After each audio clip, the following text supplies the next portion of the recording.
ডুয়ার্সের জঙ্গল ঘেরা অত্যন্ত পরিচিত একটি নাম লাটাগুড়ি। আজ পর্যটনের দুনিয়ায় লাটাগুড়ি মানেই সবুজে মোড়া প্রকৃতি, বন্যপ্রাণীর ডাক আর অ্যাডভেঞ্চারের হাতছানি। কিন্তু এই নামের নেপথ্যে লুকিয়ে রয়েছে এক বিরাট ইতিহাস। জানেন কি?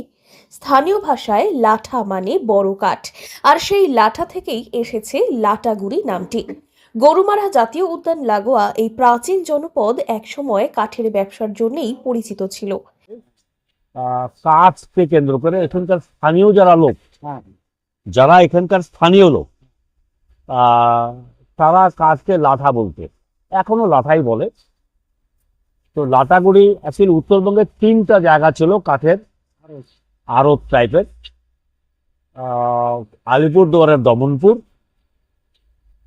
জলপাইগুড়ির লাটাগুড়ি আর গয়ের কাটা।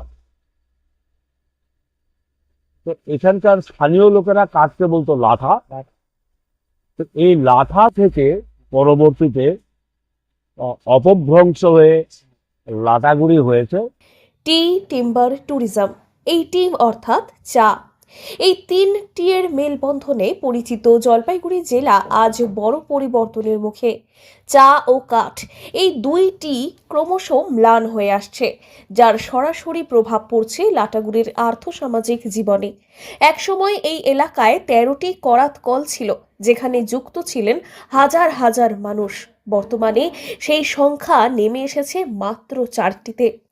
টিম টিম করে টিকে থাকা একটি করাত কলের কর্ণধার গোবিন্দ দাস জানান, প্রায় 40 থেকে 45 বছর আগে দেশের বিভিন্ন প্রান্ত থেকে বড় বড় মহাজনেরা এখানে আসতেন মূল্যবান কাঠ কিনতে।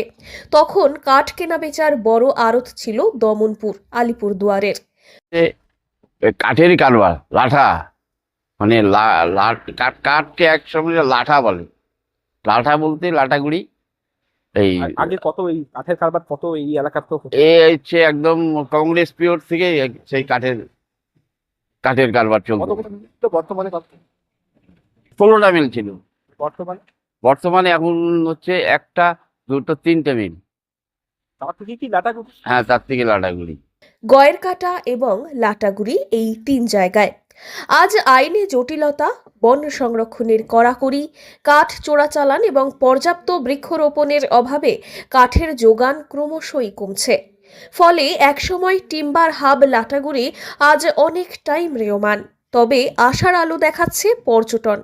এই পর্যটনের বদলের পথেই কি নতুন করে বেঁচে উঠবে লাটাগুড়ি? এখন সেটাই সবথেকে বড় প্রশ্ন। জলপাইগুড়ি থেকে সুরজিৎ দের রিপোর্ট, লোকাল 18 বাংলা।